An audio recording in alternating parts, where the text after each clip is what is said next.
Good morning, everybody. Good morning. It is a joy to welcome you to the Unitarian Universalist Fellowship of Harford County.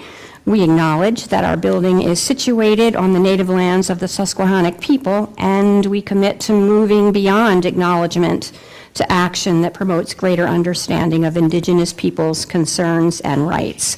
I'm Kimberly Roberts, and my pronouns are she and her. Leading the service with me this morning is Brenna on the piano. She's our music director extraordinaire. Thank you, Brenna. And our speaker this morning is the Reverend Mitra Rahnema, and she's a lifelong Unitarian Universalist and has served congregations in Missouri, Michigan, and California. Reverend Mitra is the editor of Centering, Navigating Race, Authenticity, and Power in Ministry in 2017. I haven't gotten that yet, but I have seen that before advertised. A UUA common read that explores the complexities of identity and power within Unitarian Universalist ministry. And most recently, she completed a successful 2-year interim ministry on, how do you pronounce this? Grosse Pointe, Michigan. She's committed to nurturing vibrant, engaged, and counter-oppressive communities. And outside of her ministry, Reverend Mitra enjoys cooking and making her home in Portland, Oregon. So everybody give a nice warm welcome to Reverend Mitra. We gather each Sunday online and on site to share in life's meaning, to grow in care and community, and to open our hearts and minds to the sacred truth known by many names. We gather in community to restore the balance of our spirits, to celebrate the joys of life, and to find the strength to meet our sorrows. And in the earliest meaning of the word worship, to consider ideas that are worthy of our time and our attention. Unitarian Universalism is a religious tradition that values diversity and embraces the wisdom of all faiths. We use science, reason, and the gifts of the Spirit to explore life's mystery and meaning. In this tradition, we know that people need not think alike to love alike. Whatever your heritage, however your history, and whomever you love, you are welcome here. And now may the sounds of the bell and the music of our prelude center us as we enter into a time of worship.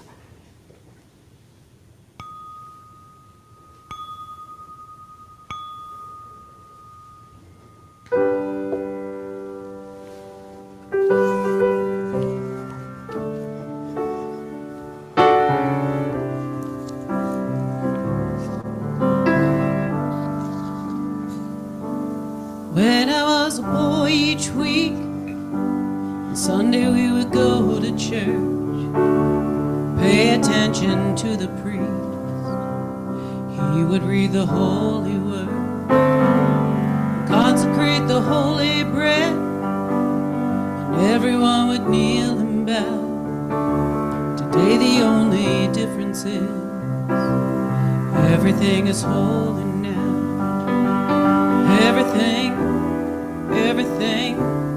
Everything is holy now.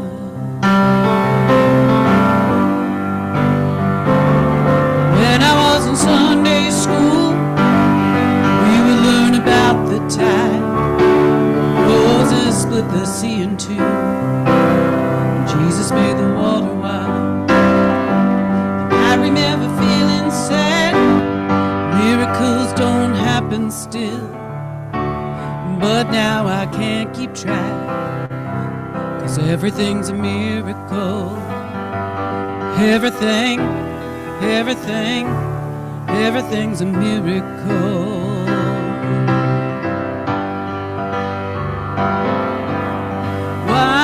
Wine from water is not so small, an even better magic trick is anything is here at all.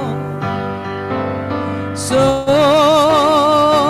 the challenging thing becomes not to look for miracles, but finding where there isn't one. When holy water was rare at best, I barely wet my fingertips, but now I have to hold my breath like I'm swimming in a sea of it. Used to be a world half there, heaven second rate, hand me down.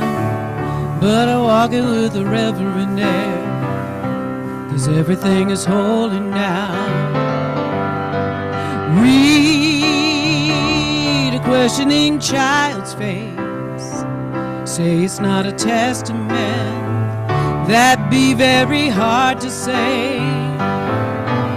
See another new morning come, say it's not a sacrament, I tell you that it can be done. This morning outside I stood, saw a little red-winged bird shining like a burning bush and singing like a scripture verse.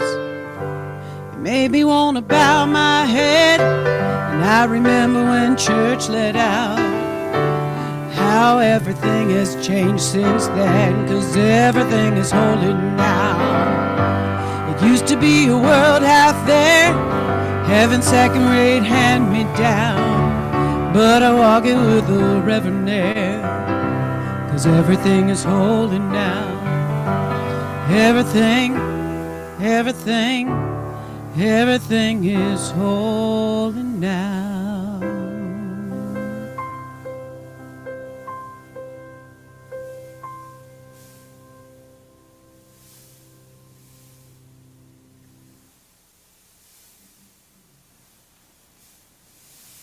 Thank you. Good morning. Good morning. Thank you for inviting me here to be your guest preacher today. It's an honor to be in Reverend Jay's pulpit and to be in worship with all of you. The opening words come from the poet Wendell Berry. It's untitled. He wrote, "When despair for the world grows in me and I wake at night at the least sound and fear of what my life and my children's lives may be, I go and lie down where the wood drake rests in his beauty on the water and the great heron feeds. I come into the peace of wild things who do not tax their lives with forethought of grief. I come into the presence of still water, and I feel above me the day-blind stars waiting with their light. For a time, I rest in the grace of the world, and I am free." I invite you to rise in body or in spirit, and let's join together in singing hymn 1008 in the Teal hymnal, "When Your Heart is in a Holy Place." Or on the screen. Sorry.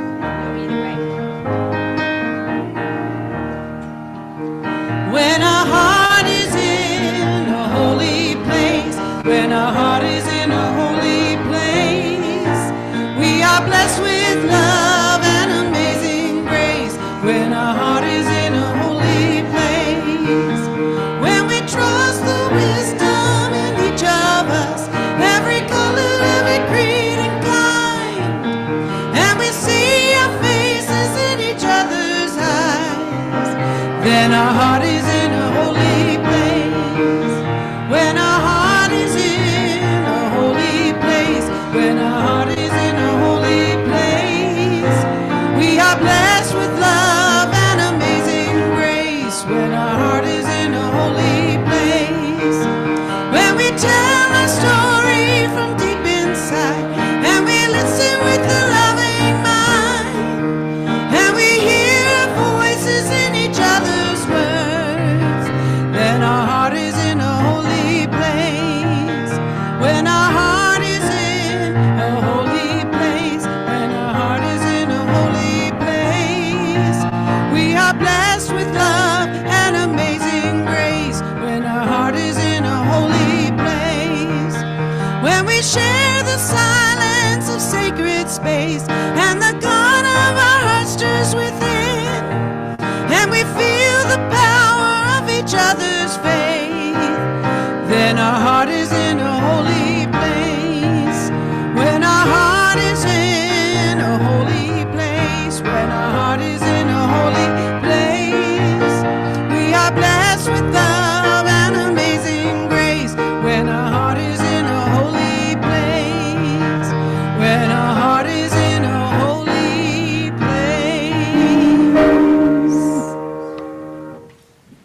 our chalice as a symbol of gratitude as we celebrate the abundance of our lives together. In this sanctuary, we harvest bushels of strength for one another and offer grace, open hands, compassion, and generosity. In the authentic and gentle manner of our connections, we cultivate a simple sweetness to brighten our spirits. May we be grateful for the ways we nourish and uplift each other, for it's the sharing of this hallowed time together that sustains us.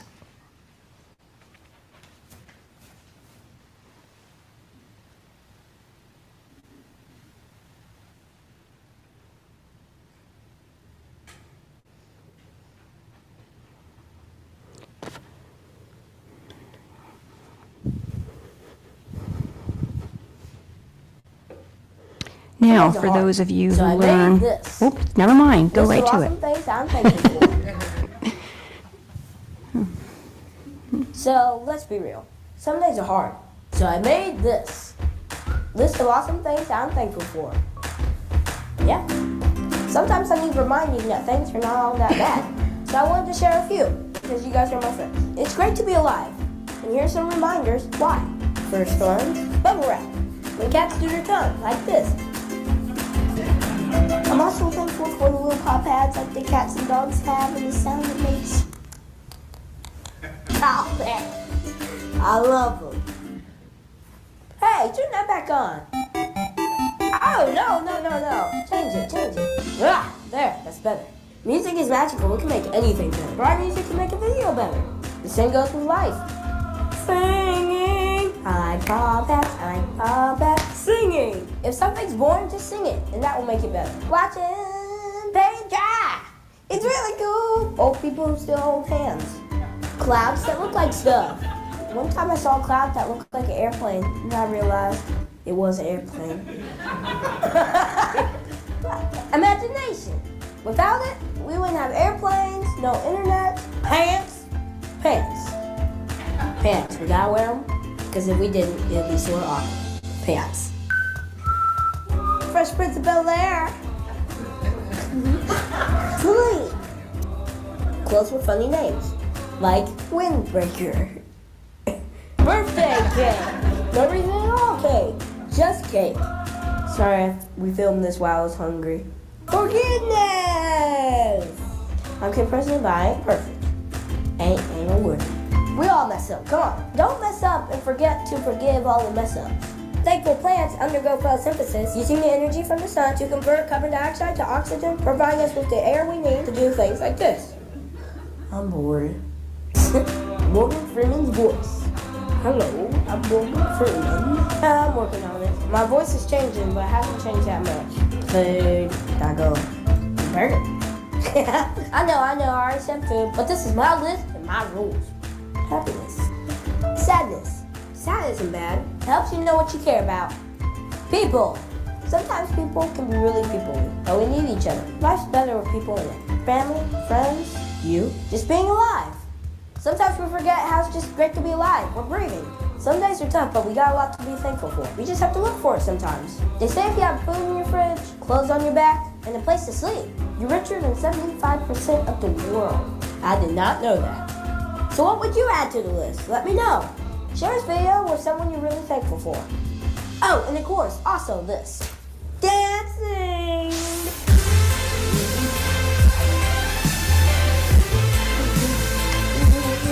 Brad and I are thankful for all of you. Seriously, thanks for giving us and the whole world a reason to dance. So what are you thankful for? Let me know. KP out. Keep going. I'll call this move the stovetop stuffing.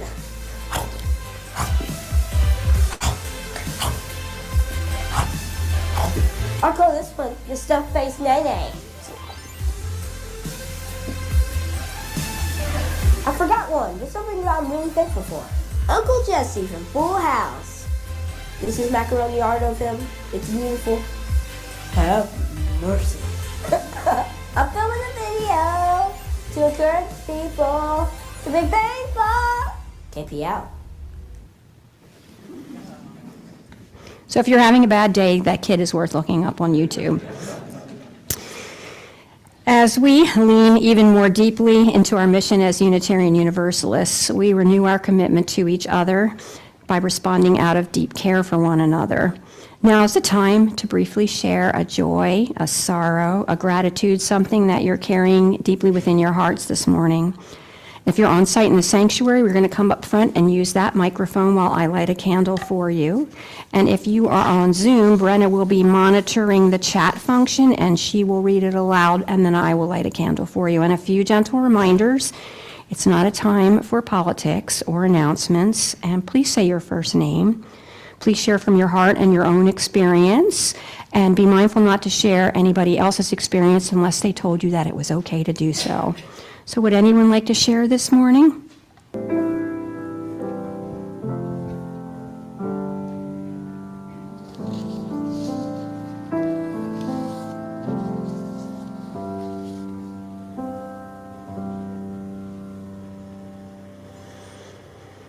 Well, each Sunday, we invite those gathered here to support our mission by offering a financial contribution. With love at the center, members here care for one another and extend that care into the wider community through actions for love and justice, which, no matter how small, work towards the transformation of our world.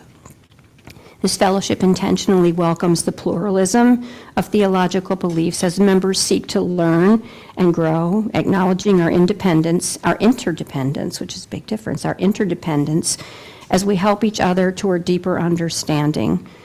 Financial contributions allow this congregation to reach out to all who seek a life-affirming message of love and hope.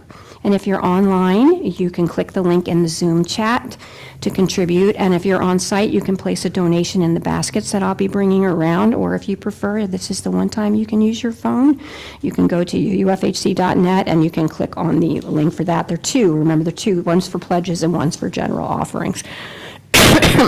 Whatever method of giving you choose, your generosity helps to grow a more joyful UU community and to draw the circle of love and justice just a little bit wider.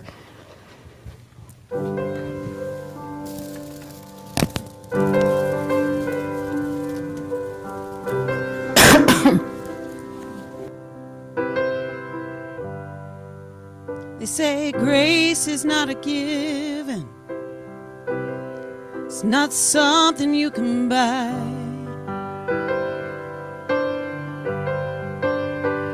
And it's not something that you wait for, like fireworks on the 4th of July.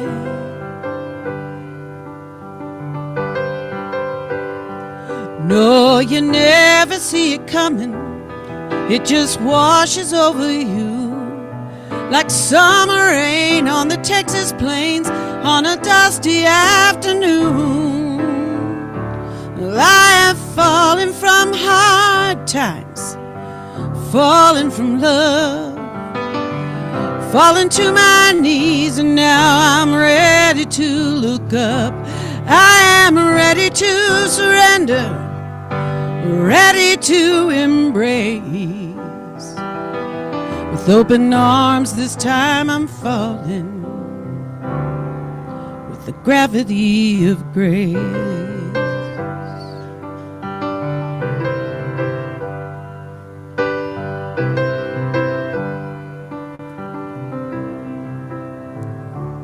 I've stumbled down this highway, a heavy load on my back.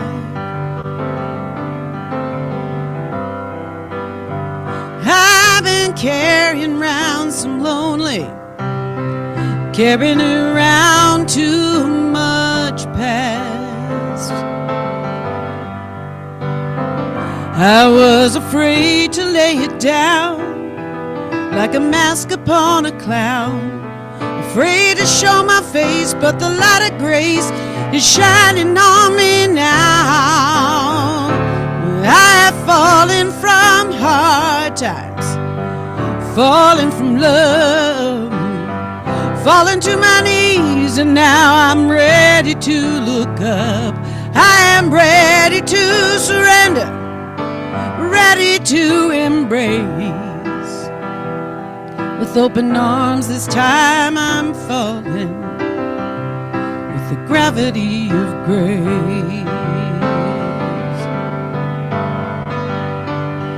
It's the October falling leaves on some gentle autumn breeze, floating on some lazy river, rolling down onto the sea. It's Ray Charles singing Georgia from a radio up the street, drifting down like a gift on you and me. I have fallen from hard times, fallen from love, fallen to my knees, and now I'm ready to look up. I am ready to surrender, ready to embrace. With open arms, this time I'm falling with the gravity of grace. Falling, falling, falling.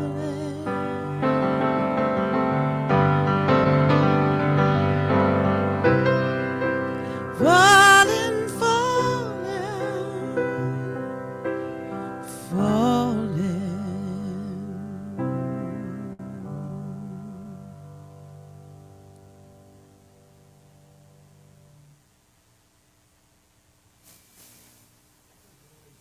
Thank you. So the reading today is Mary Oliver's Wild Geese. Hopefully you've heard it many times before. The book of Mary Oliver has often been called the Unitarian Universalist Bible. Still remains my favorite poem. You do not have to be good. You do not have to walk on your knees for 100 miles through the desert repenting. You only have to let the soft animal of your body love what it loves. Tell me about despair, yours, and I will tell you mine. Meanwhile, the world goes on. Meanwhile, the sun and the clear pebbles of the rain are moving across the landscapes, over the prairies and the deep trees, the mountains and the rivers. Meanwhile, the wild geese high in the clean blue air are heading home again. Whoever you are, no matter how lonely, the world offers itself to your imagination, calls to you like wild geese, harsh and exciting, over and over, announcing your place in the family of things.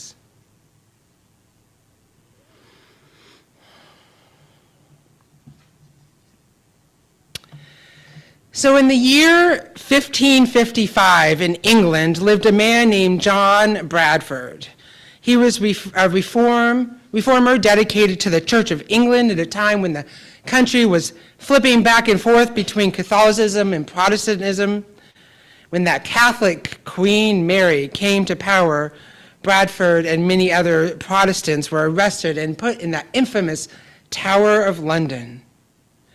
One day, looking out a small window in his cell, he witnessed other prisoners being led to their execution. It was then that he said the famous words, "There, but for the grace of God, goes John Bradford." Today, this statement is, I would say, somewhat common. There, but for the grace of God, go I. Now, I'll be honest, most of my life I didn't understand this saying. As a lifelong Unitarian Universalist, my first reactions were to reject it because I didn't, and I still don't, believe that there is a God invested in my individual life. Also, I find it kind of shocking that God would offer grace to one over another sort of randomly. Why not those people that Bradford witnessed to their execution, being led away? Why didn't they get grace? And that, for that matter, is it God's doing that some have a home and some don't? That I was born to a family that cared for me and others were not? For that matter, that I can order a pizza while others are starving? That I am alive and another is dead. Does that mean that I've received grace from God? Honestly, I am not that important. Years ago, I found a new resonance with the words, "There, but for the grace of God go I." I was a caregiver for my partner who had had a brain injury. She lived with severe amnesia, among other things, but you couldn't tell by looking at her. During these years, there were times when I wanted to shout at people who were in the public questioning the ethics of universal health care, or even people who were impatient or laughed at her because of her slow walk in public. I wanted to shout at them, "There, but for the grace of God go you." I thought of the statement as a kind of weapon to shame people into kindness and thoughtfulness. Then there were also those moments in our private moments when she said something really mean to me without realizing it. Because of the injury, of course, I found myself whispering to myself, "There, but for the grace of God go I," using it to try and temper my deep sorrow. After I moved past the rejection of the statement and then my reactive misuse responses, I considered what grace really meant, and I pinpointed the part of the statement that kept me engaged. It's the part that said, "There go I." When witnessing suffering or an end of a life, as we join one another in pain and joy in our lives, "There go I" makes the gap of separation a little bit smaller, reminding us to know ourselves to be of one another. This led me to understand that it is grace that allows us to cross that inherent human barrier. And to also know that God is not in the business of offering grace to one person over another, rather offering the grace to know our interconnections, our interdependence. Grace to know our interdependence. Perhaps it would make sense to change the statement to, "There go I because of the grace of God." Excuse me. So what is grace? It has many meanings, of course. It can be an unmerited favor, such as someone coming along to help you out, or that divine exemption, such as God bestowing salvation, or prayer of gratitude, such as saying grace before a meal. A movement, such as the finesse of a great ballroom dance, or the characteristic of charm, such as social graces, or the inherent gift of skill, such as the statement, "She graced the art for decades." I sense, when thinking about the definitions, it is an act of transformation. But grace is, to be honest, something that I've been working on and still trying to figure out what it means. So I looked for more wisdom than just the definitions, and of course posed the question to that great source of wisdom called Facebook. I asked, "How do you know grace in your life?" Here are some answers. A friend, Suzanne, wrote, "Thank goodness for grace. How terrible it would be for everyone to get exactly what they deserve." We all experience grace as we realize how lucky we are for the wonderful things that have happened to us, the amazing people in our lives, the experiences that make us smile. It's available to all, or perhaps by definition, only to the undeserving. My atheist friend, Reverend Kelly Asputh Jackson, said, "The definition I offer grace is luck redeemed by the purpose we put to it." He calls grace an undeserved necessity. The Reverend Cheryl Balding wrote, "I'm a human-centric theist. I find grace at work between and among the web of life at all levels. I also believe there's a grace with the universe, or as I'm defining it these days, God in all of his or her forms. I believe that it's a healing and forgiving presence, a way of holding all when you just need it." And then the Reverend Alma Crawford wrote, "We old black preachers like to talk about those twin sisters, Grace and Mercy. How to tell them apart? Grace is when you get what you don't deserve, and mercy is when you don't get what you do deserve. She wrote, "Oh, friends, when you find me able to stand and know that please know that there are those tenacious twins are holding me up, Grace and Mercy." The most common biblical story that talks about grace is the parable of the workers in the vineyard in the Gospel of Matthew, chapter 20. In this story, the farmer goes out early in the morning to the town square and hires a bunch of day laborers, and they agree on a wage for the day, and they go off and start work. And a couple hours later, he realizes he needs more. So he goes back to the town square, and he hires more people, and he says, "You go to the vineyard, and I will give you whatever is right." So off they went to work.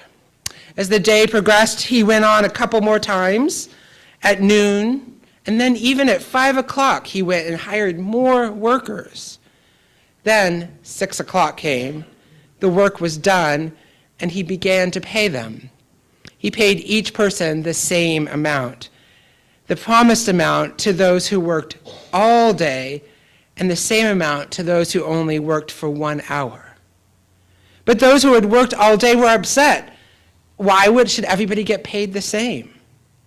Now, I can imagine how people could be upset and find it injustice when others find it an example of grace. How would you interpret this story? Is grace deserved or not? What makes one deserving? Is it our work or our production? Our very existence? Our integrity? Or our actions? What would you feel if you worked all day in the heat, outside in the vineyard, and were paid what you had been promised, but the same as another who only worked 1 cool evening hour? I would find it disconcerting, but I want to be the person who can see this as grace. So glad you get to see this on video, up close, me drinking water.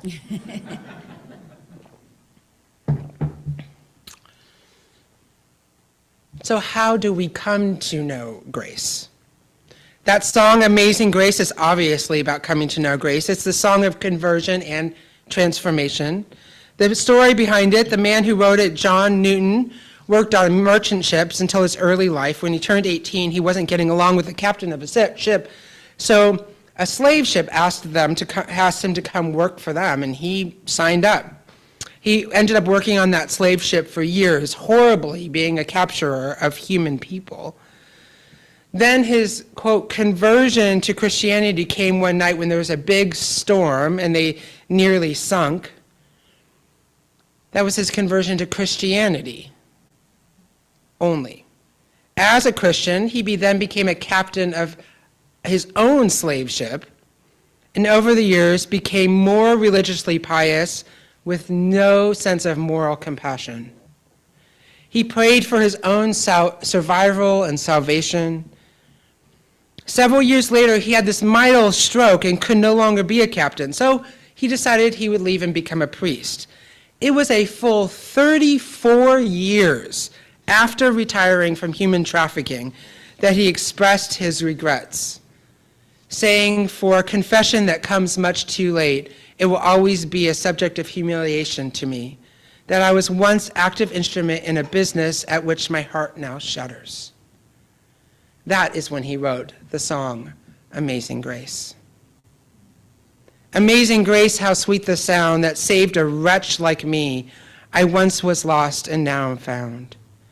There's a quality to this testament of surrender that actually brings me hope. Recognizing our failures, our vulnerabilities, the ways we have disappointed, the grief that we carry,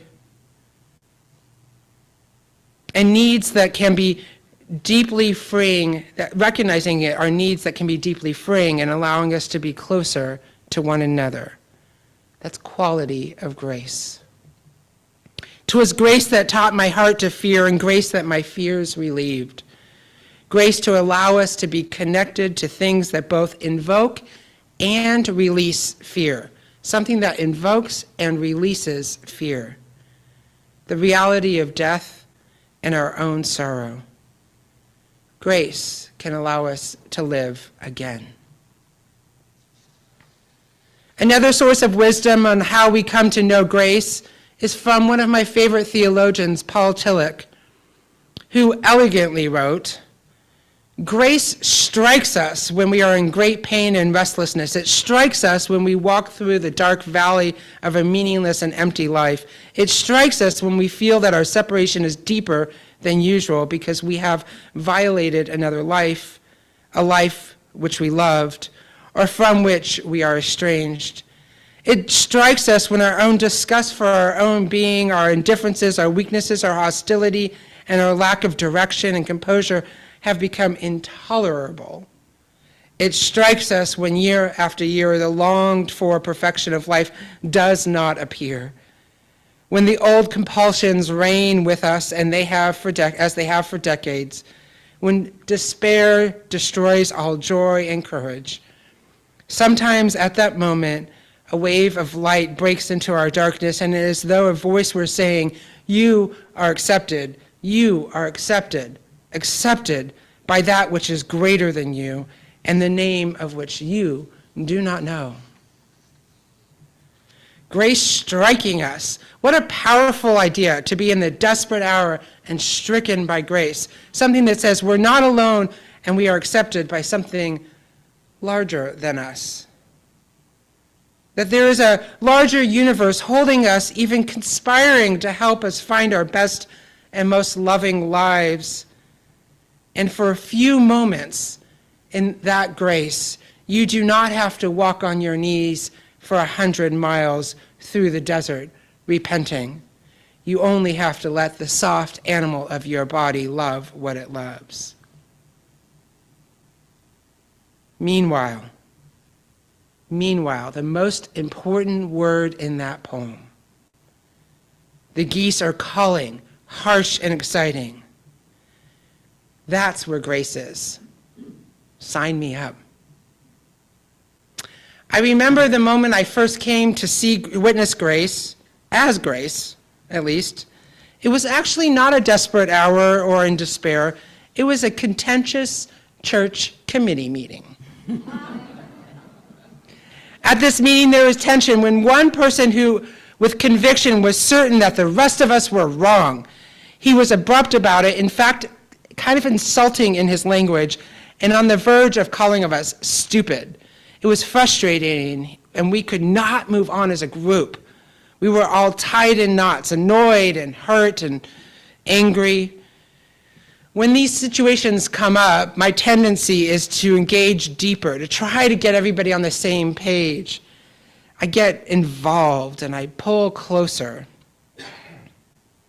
We were all arguing, and something happened, and this person began to shift his thinking. You could see it in his face when I think back on it, maybe not in the moment, that he was starting to be confused. Rather than try to get him to verbally recognize his mistake, the chair of the committee saw an opportunity to choose grace. She could have easily pinned him to it. Perhaps that would have made some point of embarrassing recoil, allowing everyone else to take some righteous breath. But she made us all hold our breath and moved us on. She saw a way forward. She allowed him space to get his bearings, released him from his hurtful words, I can't say that 5 times. And she held him in love. In doing so, she was also reminding all of us, there go I. I was blown out of the water by the grace. I had to get over the frustration and wanting him to admit his wrongs. And then I was blown by the grace that she gave and the compassion that she invoked in all of us by doing so. It was not just her giving of grace, but making space that allowed for him to return to grace. Ultimately, making space for us all to be present. For there go I. I've come to learn, while grace is often talked about as a moment given when not deserved, grace is really a constant. For grace is the universe conspiring to support our wholeheartedness. Always there for us when we choose to recognize it, of course. Grace is everything, everywhere, all at once. When we humble ourselves and know life to be a gift, a sort of birthright. Remember our existence, the very fact that of our birth into this world for every single one of us was not done by our own work. You did not make that happen. Nor was it something we earned or deserved or willed. At some point in life, or maybe at many points, we all had to make the decision to live, of course. Everyone faces that at many points. But we had no control over our existence itself, let alone where we were born, who our families were, and all the places of privilege and oppression that we inherited. That means, though, that all of life is a gift of grace, and it's up to us to choose to know it as grace. There go I is not a reference of redemption or reprisal, but a choice or an invitation offered to us by the universe. There go I into grace. Our contemporary society, grace is not really valued in these days. In fact, it's considered a weakness. And I want to be clear that I do not suggest that we have the authority or that we should offer grace.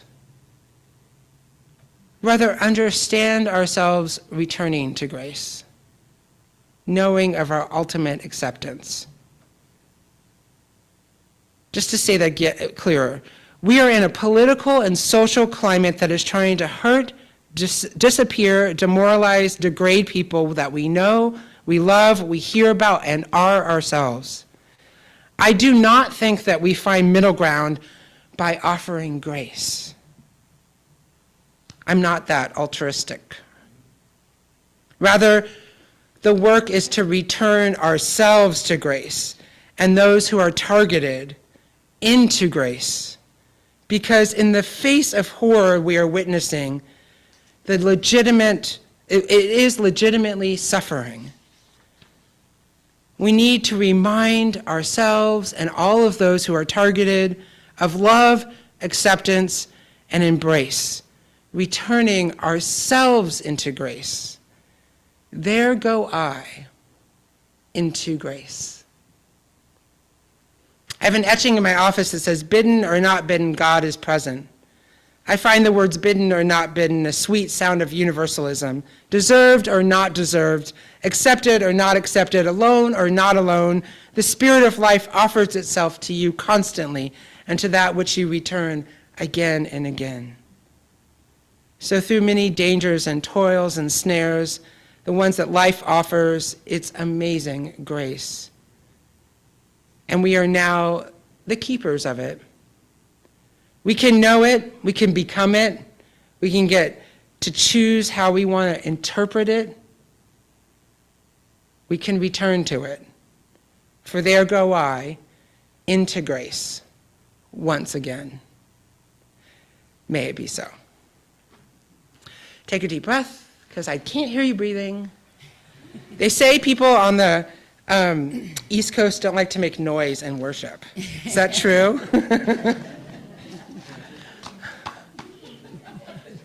If you laugh at that, that's good. It means I like laughter. All right, let us sing. What are we going to sing? Amazing Grace. Please rise in body or in spirit.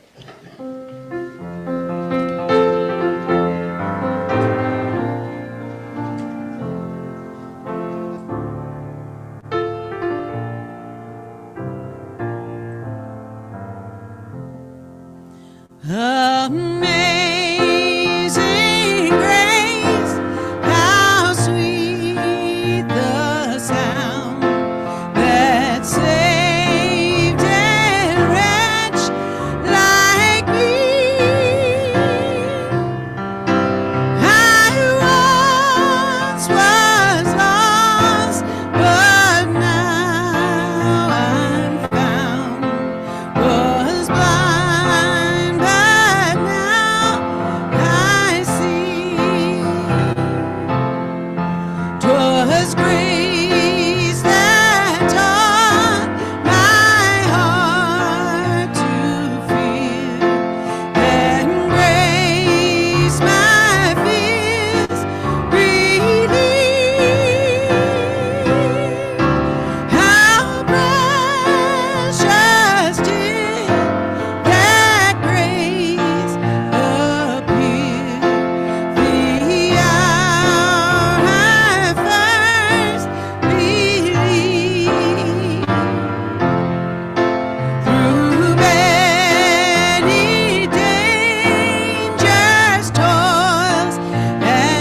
the warmth of community, or the fire of commitment. These we carry into our hearts and out into all the world. And as I extinguish our chalice, would you all read that together? Now we extinguish this flame, but not the light of truth, the warmth of community, or the fire of commitment. These we carry in our hearts and out into all the world.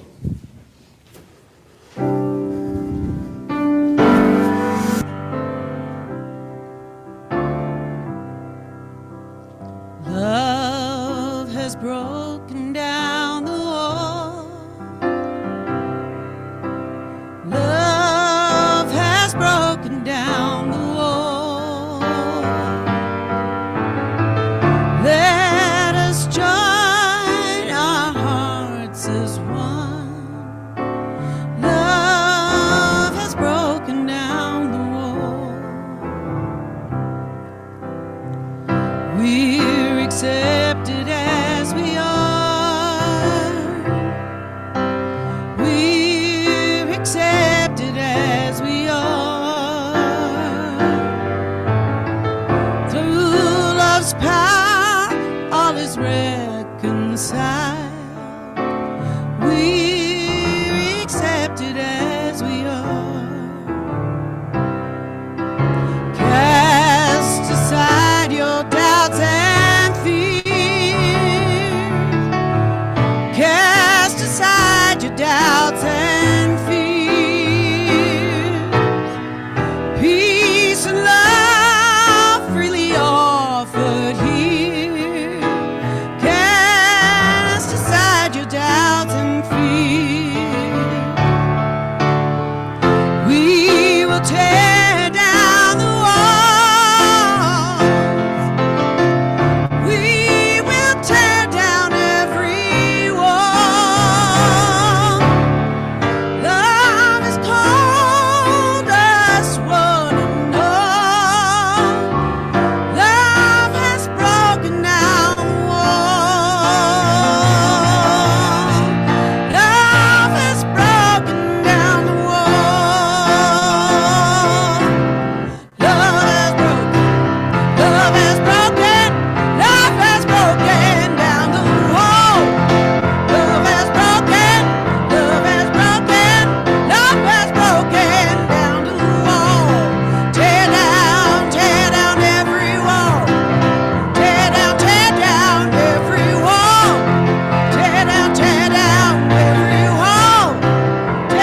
Tear down every wall. Love has broken. Love has broken. Love has broken down the wall.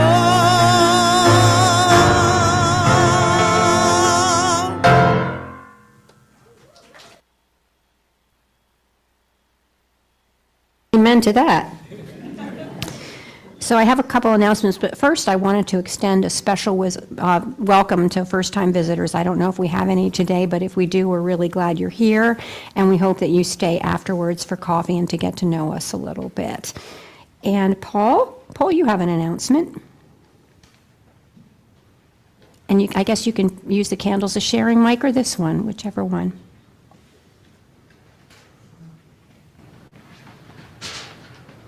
So I'm happy to announce we've completed our search for and the hiring of the program director for children and youth. And Sarah Wecht will start December 1st. Warm welcome to Sarah Wecht. Good news. Oh, cookie people.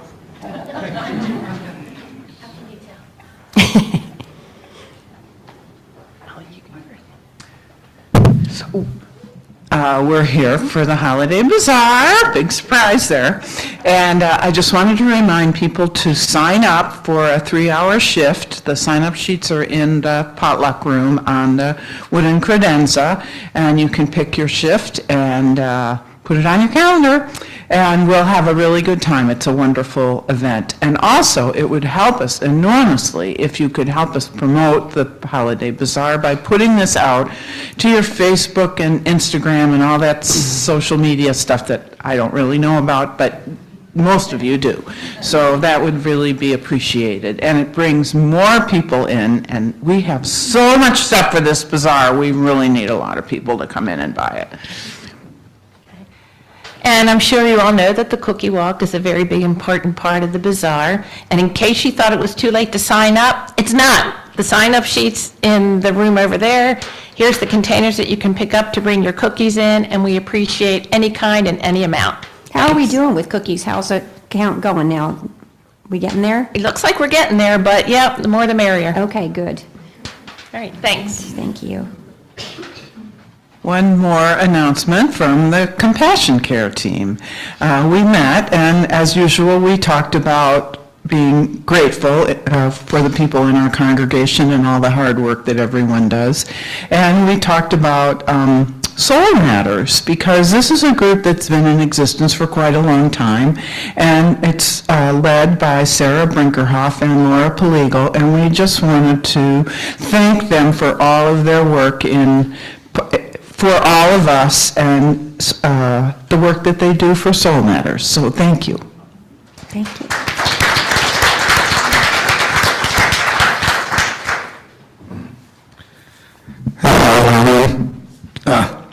My daughter's hired someone to clean the main floor of my house on Saturday, and I'm just asking for volunteers to try and augment it. So if you could help me out, I'd appreciate it. And just finally, the search team is here today to give you an update. We are actually ready to launch on December 2nd in terms of applicants looking at us. So we're going to give you an update on everything we've been up to over the last couple of months. So if you are able to stay, grab yourself a cup of coffee, come back in, and we'll get started just as soon as everyone's here. Thanks. Thank you.